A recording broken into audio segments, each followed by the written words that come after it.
முருங்கை இலையில் ரசம் வச்சுருக்கேன். அது பாருங்கள், பார்க்கும்போதே கலர்ஃபுல்லாக இருக்குது. முருங்கை இலையில் நிறைய மருத்துவ குணம் இருக்குதுன்னு சொல்லி டாக்டர்கள்லாம் சொல்கிறாங்க. நம்ம அதை எந்த வகையிலையாவது நம்ம சாப்பாட்டில் சேர்த்துக்கணும்.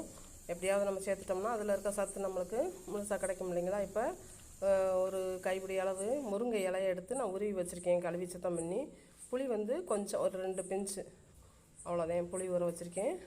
தண்ணியில் புளியை ஊற வச்சுட்டு ஒரு 10 நிமிஷம் கழித்து ரசம் வச்சோம்னா அந்த புளி ஊறிடும். இப்போ ஒரு மிக்ஸி ஜார் எடுத்து 1 ஸ்பூன் சீரகம், வெள்ளைப்பூடு ஒரு 5-6 பல், தேவைக்கேற்ப நம்ம உங்களுக்கு சேர்த்து வேணாலும் சேர்த்து போட்டுக்கோங்க. பச்சை மிளகா ஒரு 2 சேர்த்துருக்கேன்.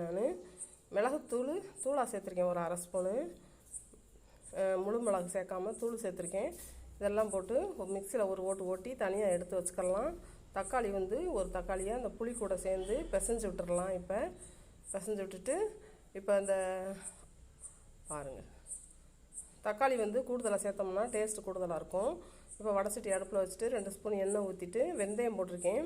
ஒரு வாட்டி ரசத்துக்கு வெந்தயத்தை போட்டு தாளித்து பாருங்கள், அந்த டேஸ்ட்டு வேறு மாதிரி இருக்கும்.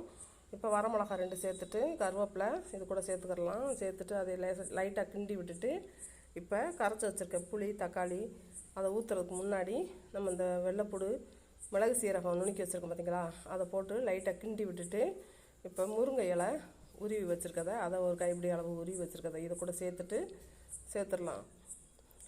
நல்லா கழுவிருக்கேன் நான், ஃப்ரெஷ் முருங்கைக்கீரை. இப்போ இது நல்லா ஒரு அரை வேக்காடு வேகிற வரைக்கும் நல்லா கிண்டிட்டோம்னாக்க இப்போ ரசத்து கூட சேர்த்து வேகும் போது அது வெந்து வந்துடும். இப்போ கிண்டியாச்சு. நம்ம கரைச்சி வச்சுருக்க ரசமும் தக்காளியும் புளியும் சேர்த்து இது கூட சேர்த்தாச்சு. இப்போ மல்லி இலையை அதை கொஞ்சம் தூவிடலாம். மேலாக தூவியாச்சு. மஞ்சத்தூள் ஒரு 1/2 ஸ்பூனு, பெருங்காயத்தூள் கொஞ்சம் தேவையான அளவு சேர்த்துட்டு ரசம் கொதிக்கவும் இறக்கி நம்ம வச்சிடலாம். ரசம் கொதிச்சிருச்சு.